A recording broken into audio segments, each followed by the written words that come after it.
douleur au coude, douleur au poignet. Vous tenez votre bâton de golf comme si vous aviez peur que quelqu'un vous le vole. Alors, vous tenez ça tellement serré que des douleurs, des raideurs se développent au niveau donc des avant-bras et éventuellement, malheureusement, on peut en venir à avoir des épicondylites, donc une inflammation des tendons, des muscles du bras qui s'insèrent vers les os, l'articulation de votre coude. Très douloureux, on peut en venir à avoir des difficultés à soulever sa tasse de café, on échappe des objets. Donc, c'est quelque chose, évidemment, qui est très contraignant et particulièrement pour votre élan de golf. On veut travailler tous les muscles du corps, on veut développer de la force, mais si on a des difficultés, évidemment, à tenir son bâton et évidemment à faire un mouvement qui fait qu'on va non pas relâcher trop rapidement l'angle du bâton, mais qu'on conserve bien son mouvement avant de relâcher évidemment la tête du bâton pour la finalité de l'élan de golf, mais évidemment, ça crée toute une problématique. C'est important d'abord de réaliser, de prendre conscience avec quelle intensité vous tenez votre bâton. Comme je le disais, est-ce que vous le tenez comme si vous n'aviez pas que quelqu'un vous le vole? En réalité, on veut être capable de tenir le bâton, on ne veut pas l'échapper, mais on n'a pas à s'inquiéter. On le tient suffisamment, évidemment, pour pas que le bâton parte avec la balle. Mais ça demande quand même une certaine conscience. Et c'est comme pour le reste du corps. Est-ce que dans la journée, vous créez des tensions inutiles, vous serrez de la mâchoire? Donc, c'est de prendre le temps de respirer, de s'observer régulièrement pour aller diminuer les tensions inutiles dans votre corps. Je suis Dr Dominique Dufour, chiropraticienne. J'ai reçu une formation à l'Institut de performance Titleist et je vais vous expliquer certains tests qu'on fait pour évaluer déjà la mobilité aussi au niveau de l'avant-bras et du poignet pour déterminer évidemment s'il y aurait une problématique à cet endroit-là. C'est possible que ça soit dû s'il y a des restrictions au niveau des mouvements, peut-être des anciennes fractures. Il y a des choses avec lesquelles, malheureusement, on doit travailler s'il y a des contraintes d'accidents antérieurs, mais il y a bien des choses qui peuvent être corrigées. C'est un manque de mobilité à cause d'une tension soutenue inutile ou avec un travail qui fait qu'on va tenir des postures. Si on travaille beaucoup avec le clavier, avec la souris, mauvaise position au niveau des poignets avec l'avant-bras, ça peut être des circonstances qui vont créer donc des tensions et des raideurs articulaires inutiles et sur lesquelles on peut avoir un certain contrôle. Évidemment, si ce ne sont pas des blessures de fractures et de consolidation osseuse qui seraient évidemment non corrigibles dans le futur. Alors, ce qu'on va évaluer lors de l'examen Titleist, il y a 3 choses qu'on va évaluer, donc tous les axes de rotation au niveau de la main.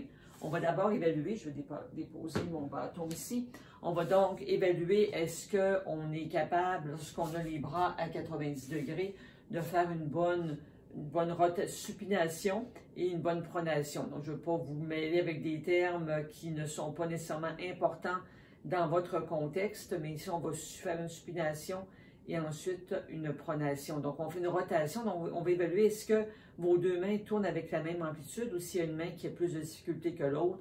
Bien, à ce moment-là, il faudra aller voir soit au poignet ou au niveau de la mobilité des os du radius. Il y a 2 os, radius et cubitus, dans votre avant-bras. Donc, il pourrait y avoir des problèmes mécaniques au niveau de ces 2 os-là. Et c'est des choses qui peuvent se travailler par des soins chiropratiques ou renforcer au niveau de la musculature qu'on peut vous prescrire aussi. Donc, on évalue donc la rotation en pronation, supination. On va regarder aussi est-ce que le mouvement donc vers le haut et vers le bas des mains encore se fait avec, est-ce qu'il y a une limitation ici, puis l'autre ont une bonne amplitude et l'autre main ne lève pas avec la même amplitude. Donc, ce sera à ce moment-là une difficulté au niveau de votre prise de bâton. Donc, on va observer ce mouvement-là et on va évidemment observer la flexion et l'extension des poignets. Alors, s'il y a certaines restrictions, bon, on fera les corrections et les exercices nécessaires. Je peux déjà vous donner quelques conseils de choses qu'on peut faire dans le quotidien. Comme je vous disais, déjà d'être observateur de la tension, évidemment pas seulement au niveau de vos bras, mais de façon générale au niveau de votre corps. Donc, dans la journée, est-ce que vous êtes les épaules rentrées? Est-ce que vous avez serré les mâchoires? Est-ce que vous tenez, par exemple, un crayon ou un livre, mais vous le serrez très fortement? Alors, il y a de bonnes chances que lorsque vous allez prendre votre bâton de golf, vous allez avoir la même raideur, la même tension que vous allez perpétuer, évidemment, dans votre 18 trous de golf. Donc, être observateur et à ce moment-là, prendre des bonnes inspirations, expirations, de se donner des moments de détente dans la journée ou par un contrôle respiratoire volontaire. On prend en même temps, pendant 5 minutes, ça n'a pas besoin d'être très long, on prend des bonnes inspirations pendant On inspire pendant 5 à 6 secondes, on expire pendant 5 à 6 secondes. Et pendant ce temps-là, on observe chacun de ces muscles pour créer donc une bonne relaxation. C'est très important pour l'ensemble de la musculature et ça aura un effet, ce type de respiration, un effet bénéfique aussi au niveau de la diminution des hormones de stress dans votre corps. Donc déjà observateur et ensuite au niveau des exercices, bien, vous pouvez prendre des petits canages. Si vous avez des petits poids de 2 livres ou 3 livres à la maison, ça peut être très bien. Mais si on n'a pas ça, on prend des canages qu'on a donc dans son garde-manger et on peut à ce moment-là placer son bras sur la table avec le poignet qui dépasse. Donc ma table serait, la table est ici au maximum et avec mon petit poids, je vais faire une levée et une descente. Donc une flexion et une extension du poignet. Donc on irait, donc on pourrait faire les deux en même temps. Donc mes bras sont soutenus par la table et important, le bout de la table ne va pas aller créer une pression au niveau des nerfs, au niveau de votre poignet. Donc le bout de ma table ici arrivera à peu près 1 ou 2 pouces, quelques centimètres pour ceux qui sont en centimètres, donc quelques centimètres un peu plus loin que mon poignet. Et j'irai faire mes exercices donc sur le bord de ma table. Donc lentement avec une petite charge. Ça va aller créer un renforcement, mais en douceur. Vous allez dire, oui, mais est-ce que je relâche jusqu'au contact? On veut quand même renforcer ses avant-bras. Et ce qui fait que lorsqu'on arrivera pour différentes activités, tenir des sacs d'épicerie, peu importe, soutenir notre sac de golf, on aura quand même une musculature qui a été entraînée. Et un peu comme n'importe quel muscle du corps, on débute la saison de golf, on n'a pas travaillé ces muscles-là particulièrement, même que vous faisiez beaucoup de menuiserie ou des choses qui impliquent beaucoup de mise en charge, de soulever des charges. Mais à ce moment-là, si ce n'est pas le cas, ce n'est pas des muscles qui travaillent quand même toute la journée, comme quand on fait de la souris, mais ce ne sont pas des exercices de renforcement comme tel. Donc ça pourrait être très aidant. Évidemment, toute la journée en mobilité, on écoute la télévision, on est en train d'écouter de la musique, on peut tranquillement faire des rotations des poignets dans tous les axes pour vraiment aller chercher tout ce que je vous disais qu'on évalue lors de l'examen TITES. On peut prendre aussi un élastique, je vais me l'enrouler autour du pouce et du petit doigt pour pas que l'élastique glisse, et on aurait, pardon, je vais me le mettre autour des doigts, on peut aller aussi faire des exercices contre l'étirement. Bon, je n'ai peut-être pas tout à fait le bon exercice, le bon élastique, mais quelque chose qui va permettre d'aller étirer donc les doigts et aussi quand même aller renforcer les muscles de l'avant-bras lorsque je fais cet étirement des doigts avec l'élastique.